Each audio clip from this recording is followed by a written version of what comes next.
ಈಗ ನನ್ನ ಜೀವನದಿಂದ ಡ್ಯಾಶ್ ಹೆಂಗೆ ಹೊರಗೆ ಆಗ್ತಾ ಇದ್ದೀನಿ. ಕೆಲವೊಂದು ನಾನು ಇಟ್ಕೊಂಡಿದ್ದೆ, ಯಾಕಂತಂದ್ರೆ ನನಗೆ ಅವಶ್ಯಕತೆನೇ ಇರಲಿಲ್ಲ. ಆದ್ರೂ ಒಂದು ಮಾನವೀಯತೆ, ಒಂದು ಧರ್ಮ ಅನ್ನೋದೈತಲ್ಲ. ಯಾರ ಅವಿವೇಕಿಗಳು ನೀನ್ ಸರಿ ಇಲ್ಲ ಅಂತಂದ್ರೆ ನೀನ್ ಅವ್ರ ಮುಂದೆ ಪ್ರೂವ್ ಮಾಡ್ಕೊಳಕ್ ಹೋಗ್ಬೇಡ. ಕಾಲ ಅನ್ನೋದೈತೆ, ಕಾಲೈ ತಸ್ಮೈ ನಮಃ ಅಂತ. ಇವತ್ತು ಉತ್ತರ ಕೊಡೋ ಟೈಮ್ ಬಂದ್ಬಿಡ್ತು. ಇವಾಗ ಇಲ್ಲಿಂದ ಸ್ಟಾರ್ಟ್ ಮಾಡ್ತೀನಿ. ನನ್ನ ಜೀವನ ನಡೆದಿದ್ದಂಗೆ ಇದು ನಾನು ಕಟ್ಟಿರೋ ಸಾಮ್ರಾಜ್ಯ. ನಾನು ಆವಾಗ ಈ ಕಟ್ಟಬೇಕಾದ್ರೆ ಬಂದು ಸೇರಿರ್ತಕ್ಕಂಥ ಹುಳುಗಳು ಒಂದಷ್ಟು ಹುಳ ಹೋಗವೆ. ಆ ಹುಳಕ್ ಸಂಬಂಧಪಟ್ಟಿರೋದು ಕೆಲವೊಂದವೆ, ಅದ್ರ ಇವತ್ತು ತೊಲಗಿಸ್ತೀನಿ. ಯಾಕಂದ್ರೆ ನಮಗ್ ಸಂಬಂಧ ಇಲ್ದಿದ್ದು ನಮ್ಮ ಮೈಂಡಲ್ಲೂ ಇರಬಾರ್ದು, ನಮ್ಮ ಮನೆಯಲ್ಲೂ ಇರಬಾರ್ದು, ನಮ್ಮ ಬಚ್ಚಲಲ್ಲೂ ಇರಬಾರ್ದು. ಅದು ಇಲ್ಲೂ ಒಂದು ಖಾಲಿ ಐತೆ, ಇದು ತುಂಬಾ ಇಂಪಾರ್ಟೆಂಟ್. ನಿಮ್ಗೆ ನೆಕ್ಸ್ಟ್ ಇಲ್ಲಿ ಬಂದಾಗ ಕೇಳಿದ್ರೆ ಅದು ನಾನು ಕೊಡ್ತೀನಿ ಉತ್ತರ. ಸುಮ್ಮನೆ ಕ್ಯಾಪ್ಚರ್ ಮಾಡ್ಕೊಳ್ರಿ ಅಷ್ಟೇ. ಈ ಪೋರ್ಷನ್ ಏನು 2 ರಿಂಗು ಖಾಲಿ ಐತಲ್ಲ ಅದು. ಬನ್ನಿ, ಇದು ನಮ್ಮ ದೇವಸ್ಥಾನ ಆಸ್ ಯೂಶುವಲ್ ನೋಡಿರ್ತೀರ. ಆ ಭಗವಂತಗೊಂದು ಕೈ ಮುಗಿದು ಆಯಪ್ಪನೇ ಸತ್ಯಾಸತ್ಯತೆಗಳು. ನಾನಂತೂ ಹೊರಗೆ ಬರ್ಬೇಕಂತಿಲ್ಲ. ಯಾಕಂತಂದ್ರೆ ನನ್ನನ್ನ ಇಲ್ದಿರೇ ಇರೋದು ಮಾಡಿ ಅವ್ರೇನು ದೊಡ್ಡವರಾಗಿಲ್ಲ. ಬಟ್ ನಾನು ಅವ್ರು ಇರೋದು ಮಾಡ್ಬಿಟ್ರೆ ಅವ್ರ ಊರಲ್ಲೂ ಇರಲ್ಲ. ಅದು ನಡೆಯೋದೇ ನೆಕ್ಸ್ಟ್. ಬೇಡ ನಮ್ಗೆ ಅದು. ಬಟ್ ನಮಗೆ ರಿಲೀಫ್ ಬೇಕು. ನಾವು ಅಂತ ಹೋಗ್ದಿರೋದು ಏಂಜಲು ಹೋಗ್ಬಿಡ್ಬೇಕು ಮನೆಯಿಂದಾಗ. ನಮ್ಮವರೆಗೂ ಬಂದು ಎತ್ಕೊಂಡು ಅವಶ್ಯಕತೆ ಬೇಡ ಅಂತ ಹೇಳ್ತೀನಿ. ನಿಮ್ಮನ್ನ ಇದು ನಮ್ಮ ಕಿಚನ್ ಇದಲ್ಲ, ಅದು ನಮ್ಗೆ ಅವಶ್ಯಕತೆ ಇಲ್ಲ. ಇವತ್ತು ಇದಕ್ಕೆ ಇಲ್ಲಿ ಬನ್ನಿ, ಎಲ್ಲರೂ ಈ ತರದ್ದು ಹತ್ರಷ್ಟು ಐತೆ ಅಂದ್ರೆ ಊಹೆ ಮಾಡ್ಕೊಳ್ತೀವಿ ನೀವೇ. ನಾವ್ ಇಲ್ಲಿ ಇಡಕ್ ಆಗಲ್ಲ ಅಂದ್ಬಿಟ್ಟು ಒಂದು ಮನೆನೇ ಇಟ್ಬಿಟ್ಟಿದ್ದೀನಿ ನಾನು ಅದಕ್ಕೋಸ್ಕರ.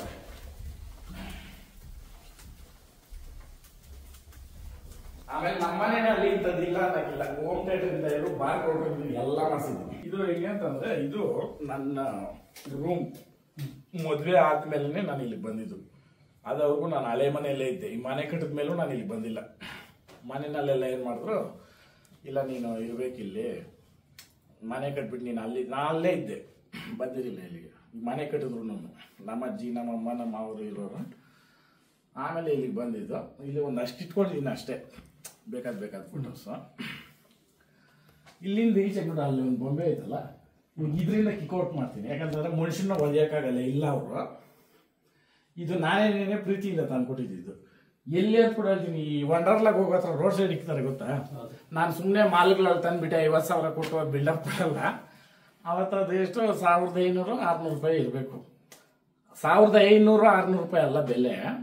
ಅದು ಕೊಟ್ಟಿರ್ತಕ್ಕಂಥ ಟೈಮು, ಕೊಟ್ಟಿರ್ತಕ್ಕಂಥ ವ್ಯಕ್ತಿ ಬರೋದು ಮೇಯ್ನು. ಅದ್ರ ಪಕ್ಕ ಕೂಡ ಹಿಂಗೆ ಗ್ಯಾಪ್ ಐತೆ ನೋಡಿ, ಅದು ಹೆಂಗೈತೆ ಹಂಗೆ ಐತೆ. ಅಷ್ಟು ಕೂಡ ಜರುಗಿಸಿಲ್ಲ. ಆದ್ರೂ ವಿಚಾರ ಏನಂತಂದ್ರೆ, ನಾನು ಒಡವೆ 1.5 kg ಬಂಗಾರನ ನಮ್ಮ ಕಡೆ ಶಾಸ್ತ್ರ ಮಾಡೋದು ಬೆಳಿಗ್ಗೆ. ಕ್ರಿಶ್ಚಿಯನ್ಸ್ ಟೈಪ್ಗೆ ಈ ನಡುವೆ ಮಾಡ್ತಾ ಇರೋದು ಏನು, ರಿಸೆಪ್ಷನ್ಗೂ ನಮ್ಗೆ ಸಂಬಂಧನೇ ಇಲ್ಲ. ಅದು ಜನಗಳನ್ನ ಇದು ಏನು ಕರ್ಕೊಂಡೋಗಿ ಆಕರ್ಷಣೆಗೆ ಮಾಡೋದು. ಅದ್ರ ಪ್ರಕಾರ ಏನ್ ಮಾಡಬೇಕು, ಅದನ್ನೆಲ್ಲ ಹಾಕೊಂತ ನೀವು ನಿಂತ್ಕೊಬೇಕು. ಅದಕ್ಕೆ ಅವ್ರ ಹತ್ರ ಒಡವೆ ಇಲ್ಲ. ಸತ್ಯಾಸತ್ಯತೆ ನಾನು ಹೇಳ್ತಾ ಇರೋದು. ನಮ್ಮನ್ನ ಬಂದು ಕೇಳಿದ್ರು, ನನ್ನ ಕೇಳಿದ್ರು ನಮ್ಮ ತಾಯಿಯವರೆಲ್ಲ, ಕೊಡ್ಬೇಡ ಅಂತ. ಕುಲದಲ್ಲಿ ಇಕ್ಕಿದ್ರೆ ನಿನ್ ಗೌರವ ಏನಂತ ಗೊತ್ತಾಗೋದು. ಎಲ್ಲಡಿಗೆನಾಗ ಇಕ್ಕಿ ಕುಲದವ್ರು ಬರ್ತಾರೆ, ನಮ್ಮವ್ರು ಬರ್ತಾರೆ, ಅವ್ರವ್ರು ಬರ್ತಾರೆ. ಆಮೇಲೆ ಇಲ್ಲ ಅವ್ರ ಹತ್ರ ಸಣ್ಣ ಪಡ್ದ ಇದು ಇಲ್ಲ. ಸರಿ ಏನು ನೀವು ಕೊಡೋಣ ಬಿಡಪ್ಪ, ನಮ್ಮನೆ ತನಕ ಬರೋದು ಬರಲಿ ಬಿಡು. ಅದನ್ನೇ ಬಿಚ್ಚಿ ಇಕ್ಕೋದು, ಬೆಳಗ್ಗೆ ಕುಲದ್ರಾಗ ಇಕ್ಕೋದು. ಅಲ್ಲಮ್ಮ ಯಾರನ್ನ ನೋಡಿ ಏನೋ ಅನ್ಕೊಂಡ್ರೆ ಅವ್ರು ಕೊಟ್ರು, ನೀನು ನಾನು ಕರೆಕ್ಟಾಗಿ ಇದ್ದಿರ್ತಾನೆ, ಸರಿ ಬಿಡಪ್ಪ ಆಯ್ತಾ. ಅಲ್ಲ ಇದು ಎಕ್ಸಾಂಪಲ್ ನಾನು ಹೇಳೋದು. ಅದಾದ್ಮೇಲೆ ಇದನ್ನ ನಾನು ತೆಗ್ದಿದ್ರೆ ಇದನ್ನ ಮುಟ್ಕೊಂಡು ಹೇಳ್ತೀನಿ, ನಂದೇ ಮನೆ, ಇಲ್ಲಿ ಏನ್ ಬಿಸಾಕ್ರು ನಾನು ಕೇಳೋರಿಲ್ಲ, ಏನ್ ಇದ್ ಮಾಡೋದು ಇಲ್ಲ. 2 ಸಲ ತೆಗ್ದಿರ್ತೀನಿ. ಇಲ್ಲಿ ಏನ್ ಬಟ್ಟೆಗಳೈತೆ ಅವ್ರು ಕೂಡ ಅವ್ರ ಮನ್ಸಾಕ್ಷಿಕ್ ನೋಡ್ಕೊಬೋದು. ಏನಾದ್ರು ಚೇಂಜಸ್ ಇದ್ರೆ ಇಲ್ಲಿ ಒಂದೇನೋ ತಗ್ಲಾಕಿದ್ರೆ ಅದು ಸಮೇತ ತೋರಿಸ್ರಿ. ಇಲ್ಲಿ ಈ ಪಿನ್ ಏನಾದ್ರು ಬೇರೆ ಆಗಿದ್ರೆ, ಯಾಕಂತಂದ್ರೆ ಒಂದು ವ್ಯಕ್ತಿತ್ವಕ್ಕೆ ಆ ಸಂಬಂಧಕ್ಕೆ ನಾವು ಕೊಟ್ಟಿರೋ ಬೆಲೆಗೆ ನಮ್ಮ ಮನೆ ಚಪ್ಪಲಿ ಕೂಡ ಇಲ್ದಿರ ಇರುವಷ್ಟು ಮನ್ಸಲ್ಲಿ ಕೊಡ್ರೆ ನಾನು ಯಾವ ಚಪ್ಪಲಿನಲ್ಲಿರೋ ಧೂಳು ಕೂಡ ಸಮಾನ ಅಲ್ಲ. ನಾನು ನಿರ್ಧಾರ ಮಾಡಿದ್ಮೇಲೆ ಬೇರೆಯವ್ರ ತರ ಸುಮ್ನೆ ವಿಡಿಯೋಗಳು ಮಾಡ್ಕೊಂಡು ನಾನು ಇಲ್ದಿದ್ದವಾಗೆಲ್ಲ ಮಾಡೋದು. ನಾನು ಇವಾಗ ಬಂದಿದ್ದೀನಿ, ಬಂದ 5 ವರ್ಷ ಇದು ಬಿಗ್ ಬಾಸ್ ಹೋಗಿ ಬಂದು 2 ವರ್ಷ ಹತ್ರ ಆಯ್ತು. ನನ್ನ ಲೈಫ್ ಅಲ್ಲಿ ಈ ಡ್ಯಾಶ್ ಹೋಗಿ 5 ವರ್ಷ ಮೇಲೆ ಆಗ್ತೈತೆ. ಪ್ರಾಪರ್ ಆಗಿ ಗೊತ್ತಿಲ್ಲ. ಯಾಕೆ ನೋವಾಗ್ತೈತೆ ಅಂದ್ರೆ ಒಬ್ರೊಬ್ರು ಬಂದು ಕ್ವಶನ್ ಹೆಂಗ್ ಕೇಳ್ತಾರೆ ಅಂತಂದ್ರೆ ಅದು ಆನ್ಸರ್ ಕೊಡಕ್ಕೆ ಆಗಲ್ಲ ಆ ಟೈಮಲ್ಲಿ. ಅವ್ರು ತಿಳ್ಕೊಳಲ್ಲ ಅವ್ರ ಮನಸ್ಥಿತಿ ಹೆಂಗಿರ್ತೈತೆ. ನಾವ್ ಈ ಪ್ರಶ್ನೆ ಕೇಳಿದ್ರೆ ಅವ್ರು ಎಷ್ಟು ನೋವ್ತಿದ್ದಾರೆ ಅಂತ ಕೇಳಲ್ಲ ಅವರು. ಇದರಲ್ಲಿ ನಾನು ಇದು ಇರ್ತೈತೆ, ಇದು ನಂದೇನೆ. ಇದನ್ನ 1000 ಸಲ ಓಪನ್ ಮಾಡ್ತೀನಿ, ಯಾಕಂದ್ರೆ ಬೆಳಿಗ್ಗೆ ಸಾಯಂಕಾಲ ಇದನ್ನ ಟಾಯ್ಲೆಟ್ ಯೂಸ್ ಮಾಡಿರ್ತೀನಿ.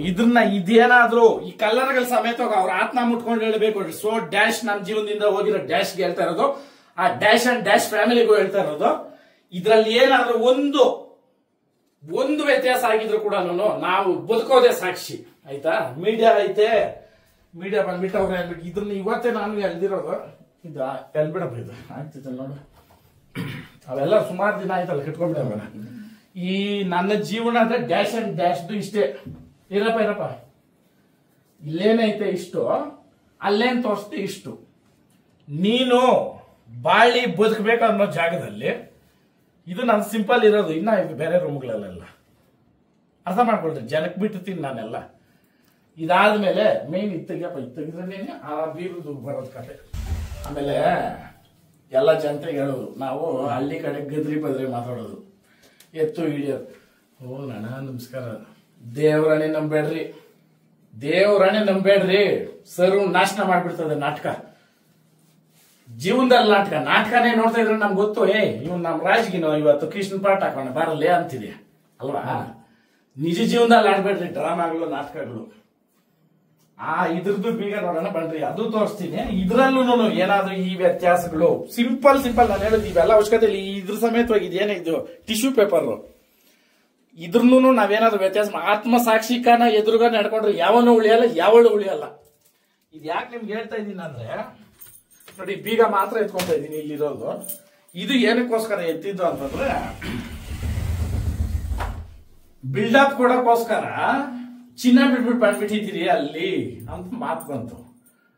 ಅದ್ ಯಾರಿಗೆ ಹೇಳಿದ್ರು ಅವ್ರನ್ನೇ ಕರ್ಸಿ, ಅಣ್ಣ ಬಣ್ಣ ಬಾ ನೋಡ್ಬ, ಇದ್ರೆ ಎತ್ಕೊಂಡು ಹೋಗ್ಬೋದು. ಇವಾಗೂ ಅವ್ರು ಬರ್ಬೇಕು ಅನ್ನೋದೇನಿಲ್ಲ, ಇದ್ರೆ ಎತ್ಕೊಂಡು ಹೋಗ್ಬೋದು ಅಂತ. ನಾನು ಖರ್ಚು ಮಾಡಿರೋದು ಅವ್ರು ಸಂಪಾದನೆ ಮಾಡಿದ್ರೆ ಹೆಂಗೋ ಬರ್ತಾರೆ ಮೇಡಮ್. ಅಣ್ಣ ಮೀಡಿಯಾದವ್ರು ನಾನು ಹೇಳೋದು, ಇಂಥ ತಿರ್ಗೋಕಿ ಬಾಳುಗಳು ಬಾಳ್ಕೊಂಡು ತಗಡು ಕೊಟ್ಟಿದ್ದಂತೆ ನಾವು ಅವತ್ತು. ಇಲ್ಲೇನೆ ಐತೆ ನೋಡ್ರಿ. ಇದ್ರಲ್ಲೂ ಒಂದು ಸೀರೆ ಮೇಲೆ ಎತ್ತಿಗೆ ಅಲ್ಲಿಗೆ ಇಕ್ಬಿಟ್ಟಿದ್ರು ಕೂಡ ನಾವು ಬದುಕೋದು ಸಾಕ್ಷಿ. ಅವ್ರ ಅಪ್ಪನ ಕೊಟ್ಟಿರೋದು. ಇದು ನನಗೆ ಚೆನ್ನಾಗಿ ಜ್ಞಾನ ಐತೆ. ಇದು ಮನೆಗೆ ಎತ್ಕೊಂಡು ಹೋಗಮ್ಮ ಅಂತ ಕೊಟ್ಟಿದ್ದು. ಇದನ್ನ ಈಚೆ ಎತ್ತಿರೋದು ಇವತ್ತೇ ನಿಮ್ಗೆ ತೋರ್ಸಕ್ಕೋಸ್ಕರ ಏನೈತೆ ಅಂದ್ಬಿಟ್ಟು ನೋಡ್ರಿ. ಇದರಲ್ಲಿ ಎಲ್ಲ ಇದು ಗೋಲ್ಡ್ ಪ್ಲಾಟಿನಮ್ ಐತೆ ನೋಡ್ರಿ. ಏನ್ರಿ, ಜನನ ಯಾಮಾರಿಸ್ಬೇಕು, ಒಬ್ಬರನ್ನ ಕೆಳಗಾಕ್ಬೇಕು ಅಂತ ಮಾತಾಡೋದಲ್ಲ ಸ್ವಾಮಿ. ಇದು ಗೌರ್ಮೆಂಟ್ ಕೂಡ ಇವಾಗ ಓಡ್ತಾ ಇಲ್ಲ ಇದು ಕಾಸುಗಳು. ಕರೆಕ್ಟ್ ಅಣ್ಣ? ಇದು ಕೊಟ್ಟರೆ ವಾಪಸ್ ಕೊಡ್ತಾರೆ, ಹೌದಾ? ಇದು ನೀನು ಕೊಟ್ಟಿರೋದು ಡ್ಯಾಶ್ ಅಂಡ್ ಡ್ಯಾಶು. ಡ್ಯಾಶ್ ಇಲ್ಲೇ ಇಕ್ತೀನಿ. ಆಮೇಲೆ ಇದೇನ ಬಂಗಾರ ಗಿಂಗಾರ ಇಕ್ಬಿಟ್ಟವ್ರೆ ಅಂತ ಅನ್ಕೊಂಡ್ಬಿಟ್ಟಿದ್ರೆ ಎಲ್ಲ ಕಿತ್ತೋಗಿರೋದೇ ಇರೋದು ಇಲ್ಲಿ. ನೋಡ್ರಿ ನೀವೇ ಕಣ್ಣಾಗಿ. ಇದು ನೀವು ಬಂದಿದ್ದೀರ ಅಂದ್ಬಿಟ್ಟು ಇದು ನಿಮ್ಗೆ ಎತ್ತಿರೋದು ಇಲ್ಲ, ಅದು ಇಲ್ಲ. ಆಮೇಲೆ ಇದ್ರನ್ನ ನಾನು ಮೊನ್ನೆ ಇಲ್ಲಿ ಮಲ್ತೀನಲ್ಲ, ಮಲ್ಬೇಕಾದ್ರೆ ಎದ್ದೋಳ್ಬೇಕಾದ್ರೆ ಇದು ಜ್ಞಾನಕ್ಕೆ ಬರುತ್ತೆ. ಹಿಂಗ್ ತಿರ್ಗಿದವಾಗ ಅದು ಜ್ಞಾನಕ್ಕೆ ಬರುತ್ತೆ, ಅದು ಜ್ಞಾಪಕ ಬರುತ್ತೆ. ಅರ್ಥ ಮಾಡ್ರಿ, ಒಂದು ಮನುಷ್ಯನ ಫೀಲಿಂಗ್ಸ್ ಒಂದು ದಿನದಲ್ಲಿ ಎಷ್ಟು ಸಲ ಹೊಡೆದಾಕ್ತಾರೆ, ಎಷ್ಟು ಸಲ ಇದಾಗ್ತಾರೆ ಅಂತ. ಆ ಡ್ಯಾಶ್ಗಳು ನಮ್ಮ ಲೈಫಲ್ಲಿ ಇಲ್ಲ ಅಂದ್ರೂ ನಾನು ಇಟ್ಕೊಂಡಿದ್ದು ನನ್ನ ತಪ್ಪು. ಆಮೇಲೆ ಇಟ್ಕೊಂಡಿದ್ದಕ್ಕೆ ಇವತ್ತು ನನಗೆ ಬೆಲೆ ಬಂದಿರೋದು. ಇವತ್ತು ಕರ್ನಾಟಕ ಜನತೆ ಮುಂದೆ ನಾನು ಕೊಡ್ತಕ್ಕಂಥ ಉತ್ತರಕ್ಕೆ ಬೇರೆಯವರು ದಯವಿಟ್ಟು ಇದನ್ನ ಕಲ್ಕೊಳ್ರಿ, ಧೃತಿ ಕೆಡಬೇಡ್ರಿ. ಯಾರೋ ಕಿತ್ತೋದವರು ಇದು ಏನಂತೀರಾ ಪಾಸಿಂಗ್ ಕ್ಲೌಡ್ಸ್ ಅನ್ನೋದು ಎಲ್ಲರ ಲೈಫಲ್ಲೂ ಐತೆ. ದಯವಿಟ್ಟು ಬನ್ನಿ. ಇದು ಇಷ್ಟೇ ಡ್ಯಾಶ್ ಅಂಡ್ ಡ್ಯಾಶ್ದು ನನಗೆ ಬೇಕಾಗದಿರೋ ಇರೋ ಪದಾರ್ಥಗಳಿರೋದು. ಇದರಲ್ಲಿ ಇರ್ತಕ್ಕಂಥ ಎಲ್ಲ ಬಟ್ಟೆ ಅದರಲ್ಲಿರೋದು ಎಲ್ಲ ಗೆಟ್ ಔಟ್ ಆಗ್ತವೆ. ಈ ಬೀರು ನೀವು ಹೇಳ್ಬೋದು so called dash and dash. ಇದು ಕೊಟ್ಟಿರೋದು ಅವರು. ಇದನ್ನೇನಂತಾರೆ ಆಕ್ಚುಯಲ್ ಕನ್ನಡದಲ್ಲಿ ತಗಡು ಅಂತಾರೆ. ಕರೆಕ್ಟಾ? ಚಿನ್ನದ ಒಡವೆ ನಾನು ಕೊಟ್ಟಿದ್ದು. ಅವರು ಇದು ರಿಸೆಪ್ಷನ್ಗೆ ಅವ್ರು ಮಾಡಿರೋ ಜಂಬಾ ತೋರಿಸ್ಕೊಂಡು ರಿಸೆಪ್ಷನ್ ನಂದು ಹಾಕಿರೋದು. ಏನ್ ಮಾಡಾಕೋರೆ ನನ್ನ ಮಗಳಿಗೆ ತಗಡು ಹಾಕಿರೋದು ಅಂದ್ರು. ಸೋ ಕಾಲ್ಡ್ ತಗಡೆ. ನೀನ್ ಕೊಟ್ಟಿರೋ ತಗಡನ್ನ ನಾನು ಇಕ್ಕೊಂತೀನಿ. ಇದು ನೋಡ್ತಾ ಇರ್ಬೇಕು. ಈ ತಗಡು ಈ ಮಾತಾಡಿರೋ ಮಾತು ನನ್ಗೆ ಗೊತ್ತಾಗ್ಬೇಕು. ಇಷ್ಟ ದಿನ ಇದ್ರಕ ಬೀರು ಅಂತ ನಾನು ಅನ್ಕೊಂಡಿದ್ದೆ. ಆ ಬೀರಿನಲ್ಲಿ ಏನಿರೋದು ಹೇಳ್ರಿ? ತಗಡೆ ಇರೋದು. ನೋಡ್ರಲ್ಲ ಇವಾಗ ನೀವೇ ನೋಡ್ರಿ ತಾನೆ ಸರ್? ಜನ ಎಲ್ಲ ನೋಡ್ರಿ. ಇಲ್ಲಿ ಏನ್ ಗೊತ್ತಾ, ನಾನು ಮುಚ್ಚಿಟ್ಟು ನಾನೇನೋ ಮಾಡ್ಬೇಕಾಗಿರೋದು ಏನೂ ಇಲ್ಲ. ಎಲ್ಲರ ಸಂಸಾರದಲ್ಲೂ ಬರ್ತೈತೆ ನೋವುಗಳು. ಸೋಕಾಲ್ ಡ್ಯಾಶ್ ಅಂಡ್ ಡ್ಯಾಶು ಕೆಲವೊಂದು ಮೀಡಿಯಾಗಳಲ್ಲಿ ಕುತ್ಕೊಂಡು 50 ಜನನ ನ್ಯಾಯಸ್ಥರನ್ನ ಕರ್ಕೊಂಡು ಹೋದೆ, ಮರ್ಯಾದೆ ಕೊಟ್ಟಿಲ್ಲ. ಒಬ್ಬರನ್ನ ಕರ್ಕೊಂಬ ನೀನು ಇದೇ ಮೀಡಿಯಾಗಳ ಮುಂದೆ, ನಾನು ಬರ್ತೀನಿ. ನಮ್ಮ ಮನೆಯಿಂದ ಯಾರನ್ನೂ ಕರ್ಕೊಂಬರಲ್ಲ. ಆ ಒಬ್ಬನು ಅವ್ರ ತಂದೆಗೆ ಹುಟ್ಟಿರೋನಾಗಿ ನಾನು ಹೋಗಿ ನ್ಯಾಯದಲ್ಲಿ ಇವ್ರು ಮಾತಾಡಿಲ್ಲ ಅಂತ ಹೇಳ್ಬಿಟ್ರೆ ಅಣ್ಣ ಅರ್ಧ ತಲೆ ಬೋಡ್ಸ್ಕೊಂಡು ಅರ್ಧ ಮೀಸೆ ಬೋಡ್ಸ್ಕೊಂತೀನಿ ನಾನು. ಇದು ನ್ಯಾಯದ ಮಾತುಕ. ಇನ್ನ ಸುಮಾರವೇ, ಇನ್ನ ಅವಕ್ಕೆಲ್ಲ ಉತ್ತರ ಕೊಡ್ಬೇಕು ಬನ್ರಿ.